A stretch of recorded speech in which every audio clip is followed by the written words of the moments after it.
السلام عليكم، شلونكم؟ شو اخباركم؟ طبعا هذا الصوت مالت الرعد هواية اشخاص يخافون منه. طبعا حاب اوصلكم معلومة.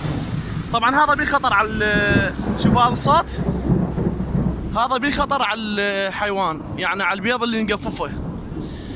بهاي الحالة قبل كان صحيح البيض يفسد او يموت الفرخ. ليش؟ هذا اللي يقول خلي حديد، وهذا اللي يقول خلي مدري شنو، هاي كلها ما لها شغله. الها شغله الصوت بس.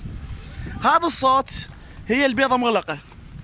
هذا الصوت اللي يصير القوي هو اللي يفسد الفرخ يكتله، لان صوت قوي وصدى بالبيضه مغلقه هنا يموت الفرخ. هسه هنا بهاي الطريقه انصح شك واحد مقفف دجاجه يخليها بمكان مغلق، يعني فد غرفه عندكم محكمه، فد مكان عندكم محكم تخلي بيها او مفقسه تخلي بيها الكتكوت او العفو البيض او الدجاجه القافه او المفقسه. قبل ليش اهلنا يقولون امهاتنا او اجدادنا يقولون يموت الفرخ؟ لان هم قبل مو مثل هسه. احنا هسه ما شاء الله يعني بيوتنا محكمه، الصوت يا دوب يجي جوه قوي.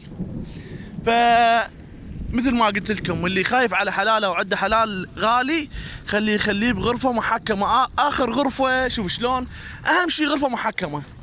اذا ماكو صوت قوي ما عليه يشيل فرخ، ولا اكو صوت قوي يجي بقوه الانفجار هذا يقتل الكتكوت ببطن البيضه. وان شاء الله يعجبكم المقطع وفدوى قلبكم. هاي مال حديد وما ادري شنو كلها ما له دخل. هاي قبل اهلنا على فطرتهم. لا تنسوا اللايك والاشتراك.